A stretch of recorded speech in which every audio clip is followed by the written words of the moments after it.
दोस्तों नमस्कार। मैं डॉक्टर मनीष सिंह। जैसा कि आप लोगों को विदित है कि हम लोग यूपीएचईएससी विज्ञापन 51 के तहत जो हिंदी विषय में यूनिट 7 है, उसके अंतर्गत कुछ पारिभाषिक शब्द हैं, उनका अध्ययन कर रहे हैं और हमने कुछ टॉपिक कंप्लीट किए हैं। इसी के अंतर्गत एक टॉपिक है फैंटेसी। तो फैंटेसी शब्द का अध्ययन करना है। ये बहुत ही महत्वपूर्ण टॉपिक है और कविता के क्षेत्र में तो बहुत ही महत्वपूर्ण स्थान अपना रखता है। तो ये शब्द जो फैंटेसी शब्द है, ये एक मनोविज्ञान का से संबंधित शब्द है। और जो फैंटेसी शब्द है, एक ग्रीक शब्द एक है फैंटेसिया।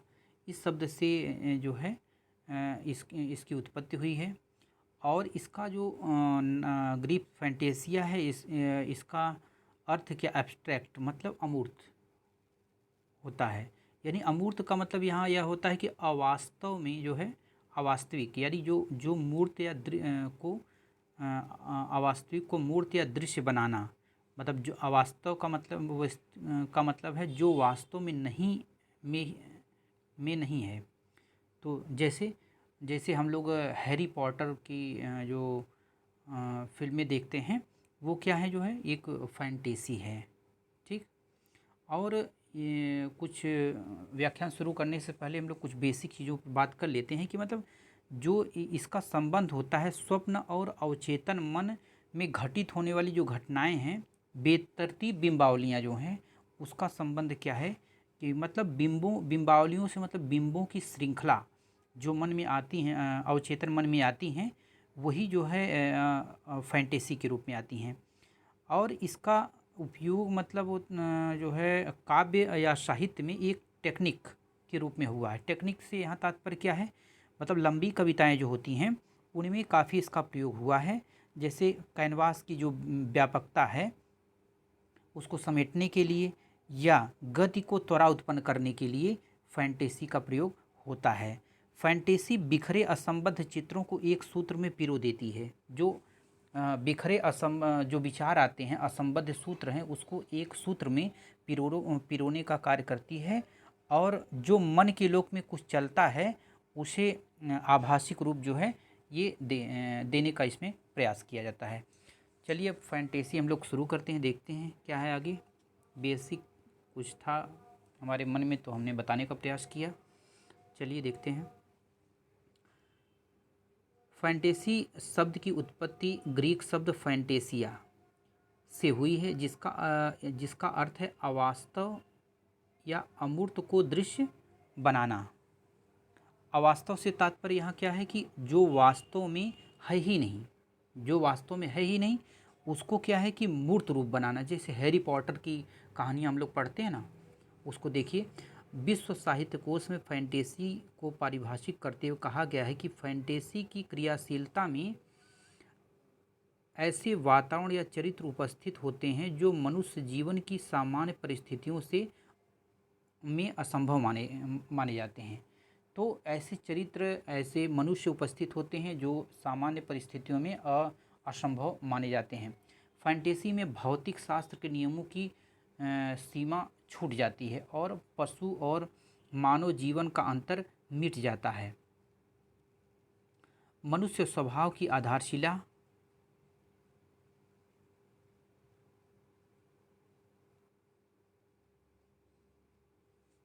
डगमगा जाती है और काल्पनिक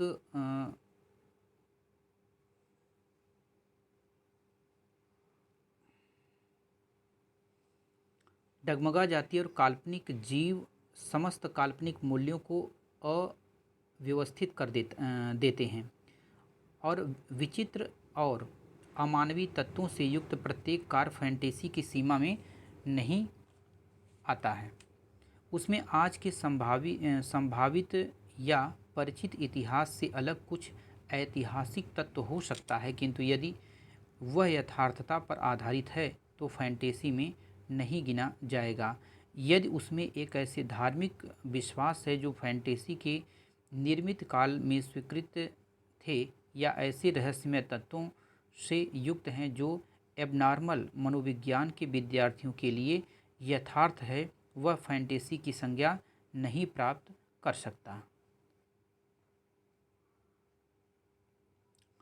फैंटेसी मनोविज्ञान का शब्द है। इसका संबंध स्वप्न और अवचेतन मन में घटित होने वाली घटनाओं की विघटित और बेतरतीब बिंबावलियों से है, और साहित्य या काव्य में यह एक टेक्निक के रूप में प्रयुक्त की जाती है। अक्सर लंबी कविताओं में कैनवास की व्यापकता को समेटने और उसकी गति में त्वरा पैदा करने के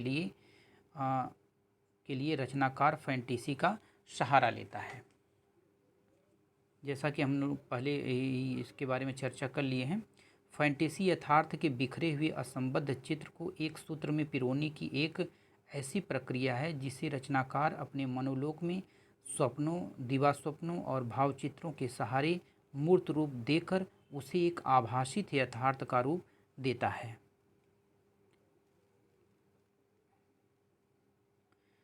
मनोविज्ञान के क्षेत्र में फैंटेसी का सामान्य अध्ययन सिगमंड फ्रायड, जो 1856 में इनका जन्म हुआ है, 1939 में इनकी मृत्यु हुई है, और अल्फ्रेड एडगर और कार्ल जुंग, ये दोनों इनके शिष्य हैं।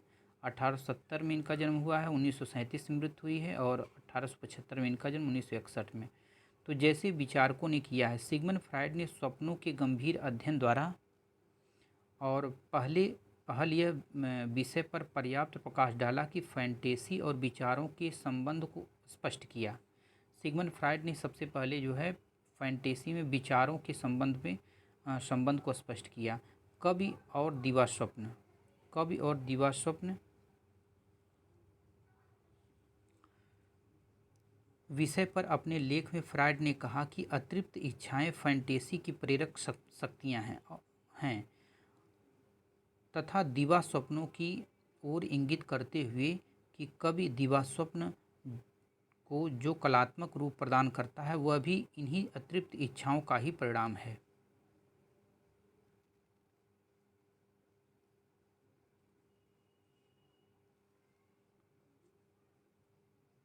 होता है जो माध्यम रूप में प्रच्छन्न होता है। फ्रायड का विश्वास था कि दिवा स्वप्नों के सचेत अध्ययन से मानव की आकांक्षाओं और व्यक्तित्व के अन्य दूसरे पक्ष का भी उद्घाटन हो सकता है। अन्य मनोवैज्ञानिकों ने भी फैंटेसी को काल्पनिक चिंतन का ही एक रूप माना है जो वस्तु जगत की परिस्थितियों से उतना निर्धारित नहीं होता जितना कि व्यक्ति की इच्छाओं और मूल प्रवृत्तियों और भावों के द्वारा।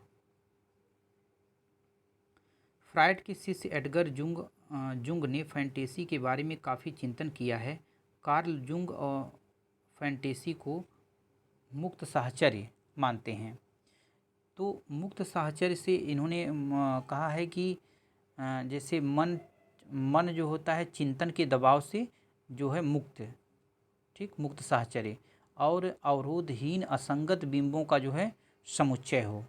और फैंटेसी कवि को छूट देती है कि वह अपने रचना संसार में जो है निर्मुक्त विचरण कर सके। ठीक, साहचर्य का पर्याय जैसे कि संज्ञा से स्पष्ट, मुक्त साहचर्य में मन को चिंतन के दबाव से मुक्त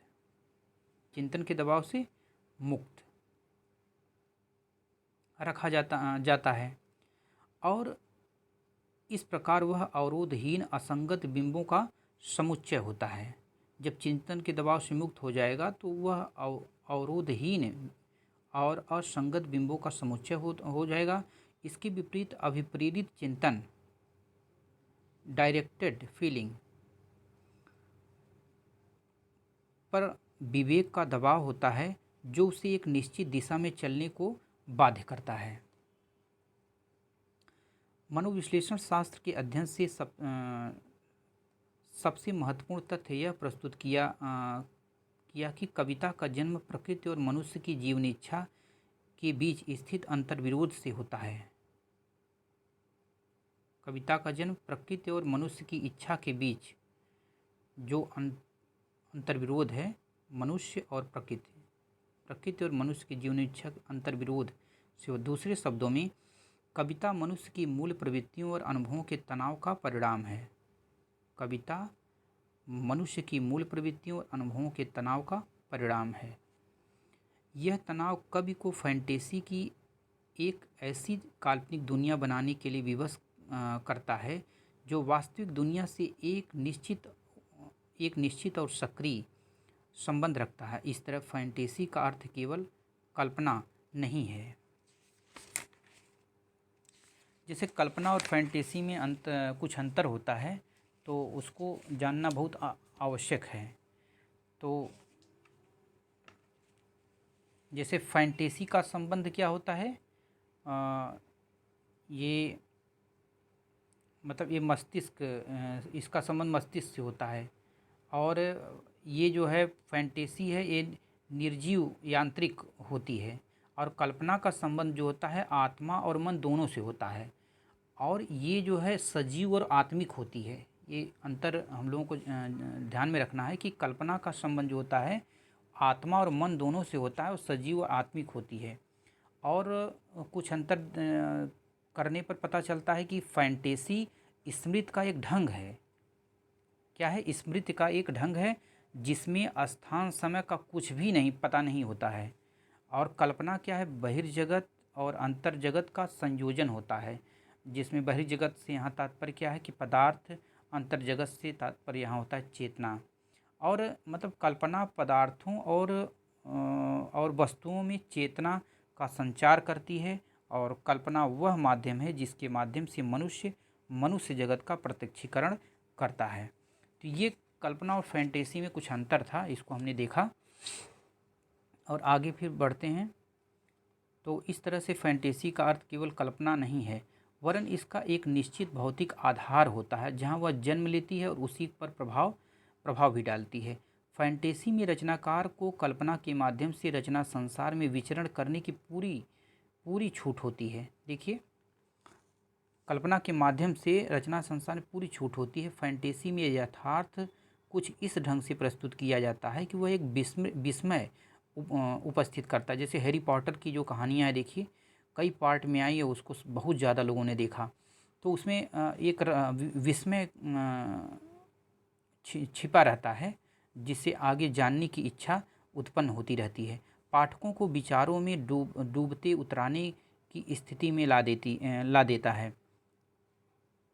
और उसका बाह्य रूप कुछ अनगढ़ और अमूर्त और प्रतीत होता है, किंतु आंतरिक रूप तर्कसंगत और कटु सत्यों से पूर्ण होता है। फैंटेसी में अति प्राकृतिक तत्वों का अति प्राकृतिक तत्व जो इसमें होते हैं आकर्षण होता है, जिसमें पाठक या श्रोता का मनोरंजन भी होता है। फैंटेसी की रचना सरल सुगम नहीं बल्कि श्रमसाध्य होती है।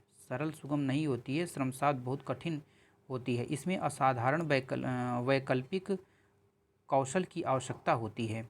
उसमें पात्रों के व्यवहारों एवं क्रियाकलापों के समांतर ही भाषा, प्रतीक, बिंब भी क्या होते हैं? असामान्य होते हैं, जो दुरूह भी होते हैं। किंतु यदि वे अत्यधिक दुरूह नहीं है तो यह फैंटेसी की रचना के लिए स्वस्थ गुण हैं। श्रेष्ठ फैंटेसी वही होती है जिसमें यथार्थ एवं फैंटेसी से संबंधित विचारों का स्वस्थ और सानुपातिक समन्वय दूध और पानी की तरह अलग नहीं किया जा सकता। यदि यथार्थ और फैंटेसी संबंधी विचार अलग अलग अस्तित्व रखते हैं तो फैंटेसी उत्कृष्ट नहीं कही जा सकती है। फैंटेसी का समापन क्या होता है? ये इम्पॉर्टेंट है। फैंटेसी का समापन जो है दुखांत से होता है। और हिंदी कवियों में मुक्तिबोध ने फैंटेसी पर सर्वाधिक सहारा लिया। और कविता में यथार्थ की निरंतरता, संश्लिष्टता, विसंगति, अंतर और बाह्य जगत सभी को एक साथ समेटने के लिए कवि फैंटेसी का सहारा लेता है। और मुक्तिबोध ने ऐसा किया। मुक्तिबोध ने ही शब्दों में कवि की यह फैंटेसी भाषा को समृद्ध बना देती है, उसमें नए अर्थ अनुषंग भर देती है, शब्द को नए चित्र प्रदान करती है। इस प्रकार कवि भाषा का निर्माण करता है और विकास करता है। यह निस्संदेह महान कवि है। और आगे देखते हैं। वस्तुतः हमारे जीवन के उत्कट तीव्र अनुभव ही अपने मूल से अलग होकर स्वतंत्र रूप में विकसित होते हुए विकास धारा में नित्य परिवर्तित होते हुए फैंटेसी का रूप धारण कर लेते हैं। शब्द, अर्थ और भाषागत तत्वों के अंतर्गत चमत्कार लाने के लिए रचनाकार ज्यों ज्यों फैंटेसी में काट छाँट करता है, त्यों त्यों उनमें भावगत चेतना भरती जाती है। अपने विकास क्रम में फैंटेसी वैयक्तिक से निर्वैयक्तिक, देखिए वैयक्तिक से निर्वैयक्तिक होती जाती है। इम्पोर्टेंट है। ब्रह्म राक्षस मुक्तिबोध की यथार्थवादी दृष्टि से प्रेरित एक महत्वपूर्ण कविता है, जिसमें सुंदर फैंटेसी विधान इसमें उपलब्ध है। ब्रह्म राक्षस फैंटेसी का एग्जाम्पल है।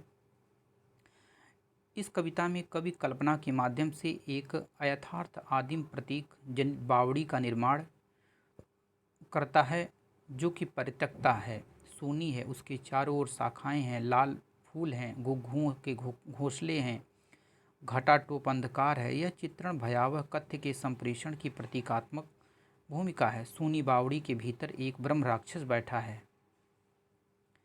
जो कल्पना जनित है। ब्रह्म राक्षस एक मध्यवर्गीय, ये इम्पॉर्टेंट है, कई बार ब्रह्म राक्षस जो है मध्यवर्गीय बुद्धिजीवी है, किसका प्रतीक है। KVS में पूछा है, असिस्टेंट प्रोफेसर में पूछा है कि जो मुक्तिबोध का ब्रह्म राक्षस है वो किसका प्रतीक है। मध्यवर्गीय बुद्धिजीवी का प्रतीक है, जो आत्ममुक्त के लिए छटपटा रहा है, जीवन भर का ज्ञानार्जन करता है, किंतु ज्ञान कूप से निकल नहीं पाता है, अपने ज्ञान को व्यवहार में परिणत नहीं कर पाता है, अपने ज्ञान को व्यवहार परिणत नहीं कर पाता। ब्रह्म राक्षस असाधारण प्रतिभा का है।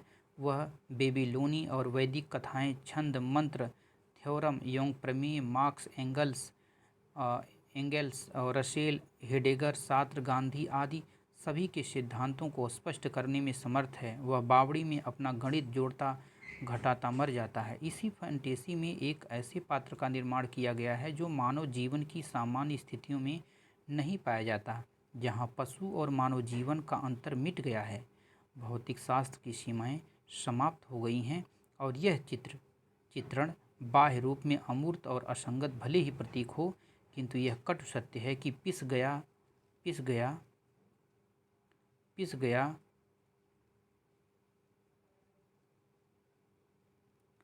वह भीतरी और बाहरी दो कठिन पाटों के बीच ऐसी ट्रेजेडी है नीच। इस फैंटेसी में असाधारण भाषा और प्रतीक, बिंब और अतिरंजित कल्पना ही अद्भुत सत्य को प्रस्तुत करने में, फैंटेसी में असाधारण भाषा होनी चाहिए, प्रतीक और बिंब, अतिरंजित कल्पना होनी चाहिए, और असत्य और अद्भुत सत्य प्रस्तुत करने की सामर्थ्य इसमें होनी चाहिए, तब फैंटेसी। और मुक्तिबोध एक जगह खुद कहते हैं कि कवि की फैंटेसी भाषा का समृद्ध, कवि की जो फैंटेसी है भाषा को समृद्ध बना देती है, उसमें नए नए अर्थ भर देती है, शब्द को नए नए चित्र प्रदान करती है। इस तरह कवि भाषा का निर्माण करता है और विकास करता है। निस्संदेह यह वह महान कवि है, भी कहा गया था। और जब महान कवि हो जाता है तो वैयक्तिक से जब निर्वैयक्तिक होगा तो महान कवि हो जाएगा। तो ब्रह्म राक्षस, चाँद का मुँह टेढ़ा, जो मुक्तिबोध की कविताएं हैं उसमें फैंटेसी जो है मिलती है। तो फैंटेसी वह रचना प्रक्रिया है जो बुर्जुआ समाज के सौंदर्य बोध का बुनियादी अंग है। इस प्रकार से हमने जो है फैंटेसी को कंप्लीट किया है। आप लोगों को यह वीडियो कैसा लगा, आप लोग प्रतिक्रिया दीजिएगा, और मेरे चैनल को लाइक करिए, शेयर करिए, सब्सक्राइब करिए, और आप लोग ऐसे ही प्यार बनाए रखिए, क्योंकि आज बहुत खुशी की बात यह है कि हम लोगों ने अपने 100 सब्सक्राइबर पूरे कर लिए हैं, और मुझसे जो भी बन पड़ेगा मैं करने का प्रयास कर रहा हूँ और करूँगा। और वीडियो बहुत लंबा हो जाएगा। आप लोग वीडियो देखने के लिए बहुत बहुत धन्यवाद।